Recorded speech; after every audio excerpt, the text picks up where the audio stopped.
അപ്പേ ഇന്നലെ അപ്പേ കറി വെക്കണ്ടേ? ചേമ്പന്താൾ മോരും കൂടെയോ? അന്ന് ഒരു ചേമ്പന്താൾ വെട്ടിക്കൊണ്ട് വരുവോ? ഈ ചേമ്പന്താളിൻ്റെ ഇങ്ങനത്തെ ഈ തൊലി ഉണ്ടല്ലോ, ഈ തൊലി ഇങ്ങനെ പൊളിച്ച് കളയണം. എന്നിട്ട് ചെറുതായിട്ട് നമുക്ക് നുറുക്കി എടുക്കണം.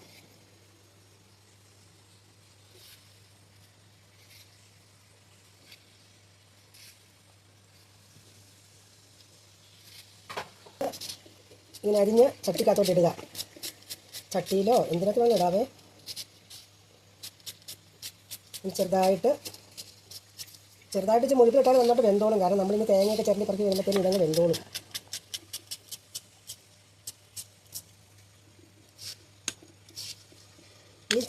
ഈ ചേമ്പിൻ്റെ നമുക്ക് ഇലയും തണ്ടും ഒക്കെ കറി വെക്കാവുന്ന സാധനമാണ് കേട്ടോ. തണ്ടും ഇലയും കൂടെ നമുക്ക് തോരനൊക്കെ വെച്ചാൽ നല്ല അടിപൊളിയാണ്. കുറച്ച് ചെറിയുള്ളി വേണം. ചെറിയുള്ളി നമുക്ക് തൊലി കളഞ്ഞിടാം. ഞാൻ കാന്താരിമുളക് വെട്ടി കളഞ്ഞ് എടുത്തിട്ടുണ്ട് കേട്ടോ. അതും ഇടാം.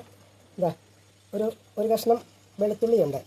നമുക്കിത് കൊണ്ടുപോയിട്ട് തീയലോട്ട് കുറച്ച് വെള്ളം കൂടെ ഒഴിച്ച് നമുക്ക് തീയലോട്ട് വെച്ച് വേഗം കേട്ടോ.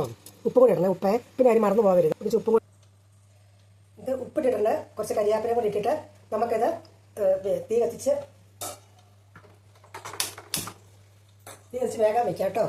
നമുക്ക് പോയിട്ട് തേങ്ങയൊക്കെ ചെറിയ വേഗം വരാം. ഇപ്പം നമ്മുടെ താള് ഏതാണ്ട് വേകാനായി. അപ്പം ഞാനിതിന് അരയ്ക്കാൻ വേണ്ടി കുറച്ച് തേങ്ങ, അല്പം ജീരകം, ഒരു 2 കഷ്ണം വെളുത്തുള്ളി, ഒരു 2 കഷ്ണം ചെറിയ ഉള്ളി ഇത്ര എടുത്തിട്ടുണ്ട്. ഞാനത് അരച്ചിട്ട് വേഗം വരാം. അപ്പോൾ ഇത് കേട്ടോ. അപ്പോൾ നമ്മുടെ അരപ്പ് അരച്ചുകൊണ്ട് വന്നിട്ടുണ്ട്. നമുക്കിത് അരപ്പ് അങ്ങോട്ട് ഇടാം. ഇതെല്ലാം വെന്തിട്ടുണ്ട്, നല്ല വൃത്തിയായിട്ട് വെന്തിട്ടുണ്ട്. ഇത് നമുക്കൊന്ന് ഉടച്ച് ചേർക്കാം. എന്നിട്ട് നമുക്ക് ഈ അരപ്പും കൂടെ ഇതിനകത്തോട്ട് ഒഴിച്ച് വയ്ക്കാം. അരപ്പ് ഞാൻ ഒഴിച്ചിട്ടുണ്ട്. അരപ്പ് ഓവർ തിളയ്ക്കാൻ പാടില്ല. ചെറുങ്ങനെ ചൂടായാൽ മാത്രം പാടുള്ളൂ. ഈ അരപ്പിനകത്ത് വേണമെങ്കിൽ നമുക്ക് നമ്മുടെ മോരും കൂടെ നമ്മൾ അടിച്ചു വെച്ചിരിക്കുന്ന മോരും കൂടെ നമുക്ക് ഒഴിച്ചു കൊടുക്കാം. ഞാൻ മോരും കൂടെ ഒഴിക്കുകയാണ്.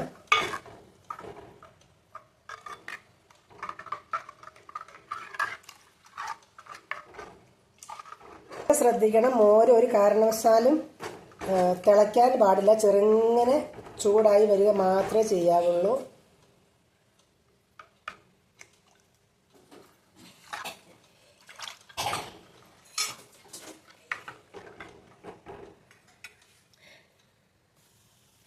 നമുക്ക് അല്പം കടുക് താളിച്ച് ഇതിലേക്ക് ഇടണം. ഇതാ നമ്മുടെ കടുക് താളിച്ച് മൂത്ത് വന്നിട്ടുണ്ട്.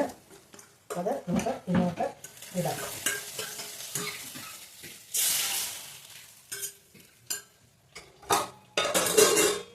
ഒരു 5 മിനിറ്റ് നേരത്തേന് നമ്മളിത് മൂടി വയ്ക്കണം. മൂടി വെച്ചതിന് ശേഷം മാത്രം നമ്മൾ തുറക്കുക.